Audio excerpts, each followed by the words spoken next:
Right, we're back at it. Cooler climes, very different to South Korea and Singapore, but still quite a nice night here at St James's Park, ahead of the friendly against Espanyol.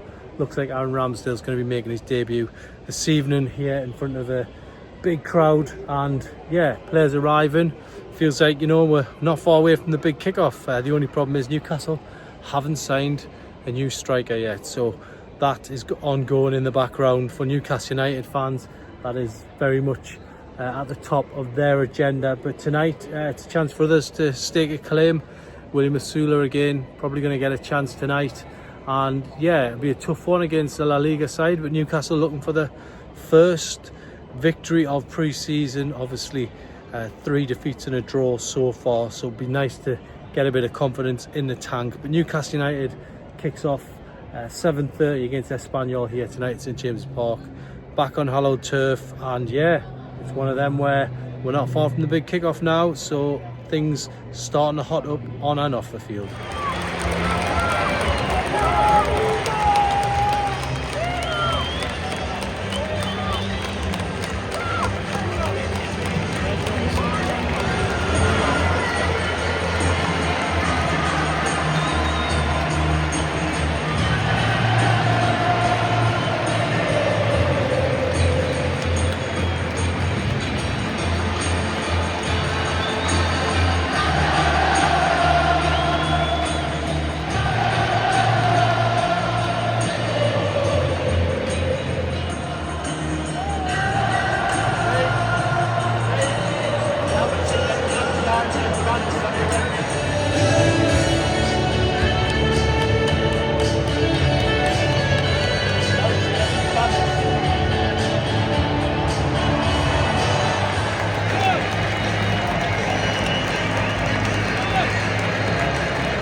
So it ended 2-2 here tonight. Newcastle United playing out a 2-2 draw against Espanyol from La Liga.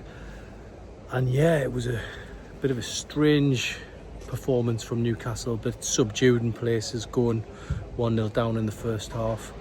But getting back into it with an equaliser from Matt Targett, of all people. And, you know, when the answer to your goal scoring woes are Matt Targett, then you wonder what the question is really, but he proved to be the unlikely hero to make it 1-1. There was a penalty save from Ramsdale before the break, and then in the second half Newcastle looked like they'd secured a win when Murphy put them 2-1 up, only for a late equaliser to make it a 2-2 draw. So yeah, but you know, there's no escaping that the Alexander Isak situation is affecting everything around Newcastle United at the moment.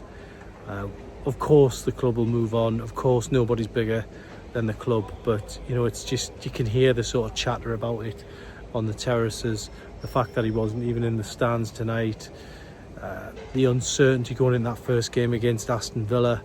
There's a real ominous feeling about things at the minute. Newcastle are pushing away to get transfers in. They're going to sign a centre forward.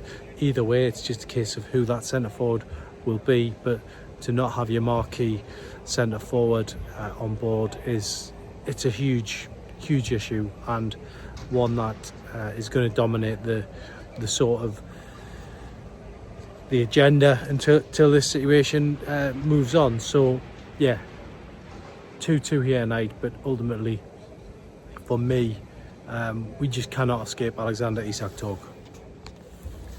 Now, we also went to Eddie Howe's press conference, I would say straight after the game, but normally we get him a little bit quicker.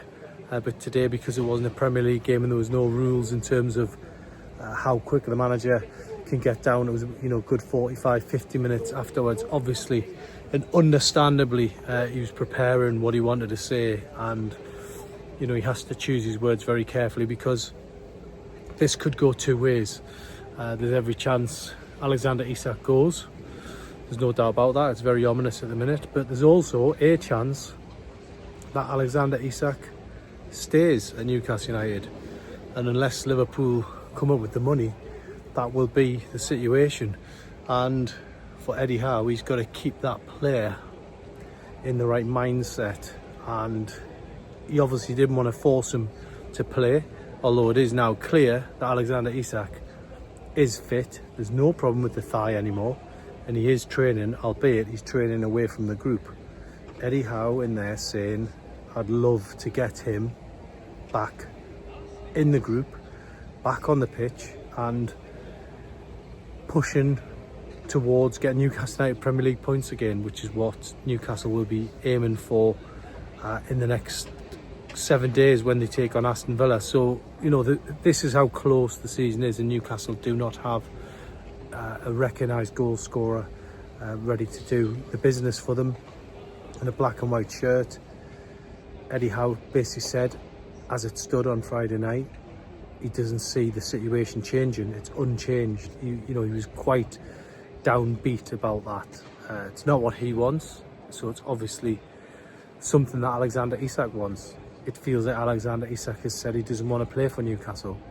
Feels like it. We don't know that for certain, because Alexander Isak has stayed very silent in all this. His agent has stayed very silent in all this, despite attempts, certainly from me, to speak to Alexander Isak representatives and obviously the player himself. But here we are, 7 days away from the new season kicking off, and Newcastle United do not have their talisman striker, and they're struggling up front. Sort of moving on from Isak tonight in terms of a threat in front of goal. As I said earlier, Matt Targett getting a header, which I didn't have that on my bingo card, and Jacob Murphy again weighing in with a goal, which he has done already in pre-season, and Newcastle unable to hold on for what would have been a much needed win. So it's no wins now in pre-season. But in terms of a goal threat, Will Asula didn't really look like he was having any clear-cut chances. It's been the story of his pre-season so far. Sean Neve came on, didn't really get much of the ball anyway. Probably the only positive would be obviously Murphy getting another goal, a player who thought he was going to be on the bench for the start of the season, and Park, the young lad who's come here, and he's impressed straight away. He had 2 cameos in the Far East, came on the pitch tonight, and he did very well again. Some great touches, got the crowd going a little bit. That was probably the highlight of the night for me. But I'm standing here worried that that was the highlight of the night, because Newcastle should now be moving forward. Attendance was only 30,000. It's not a criticism of anybody who didn't go, but it's hard to ignore when you've got a club that's got all this ambition and on the up. I have no doubt, had Newcastle United made 1 or 2 more marquee signings this summer, had they got a centre forward through the door, had they got Sesko through the door this week, and even if he's in the stands and he's going on the pitch or whatever being unveiled, then those seats are filled. I know how Newcastle United works, so it's not criticism at all, but a low attendance, yes, we've had that before anyway. I mean, you've got to factor a lot of things into attendances in pre-season. Level of opposition, standard of opposition. Espanyol is hardly the dream ticket. It's not a Barcelona or Real Madrid. Not many household names on the team sheet. The pricing as well, has to be right. And obviously tomorrow they've got a game anyway, which is a sellout. So whatever way you look at this weekend, you'll have had 82,000 fans coming through the turnstile, and that is there to be applauded. So yeah, certainly not a criticism for anybody suggesting that. But yeah, tonight as I say, slightly subdued atmosphere. That excitement that you would normally have this time of year has been replaced by apprehension because of what's going on with Alexander Isak. So that is a cause for concern. But as ever at Newcastle United, it moves on. We move on, regardless who plays for the club, regardless of what division they're in or what the circumstances are. We always move on. So you've got to look at it that way. But yeah, 2-2 here tonight. Atletico Madrid in town tomorrow for the Saga Cup. Big day ahead. So I'll be back for that tomorrow, and hopefully Newcastle can get that much needed first pre-season win. But thanks for tuning in. Let me know your opinions below here in the box. I do enjoy reading them, so let me know any questions as well. Throw them on there, and I will definitely answer them. And thanks again for watching.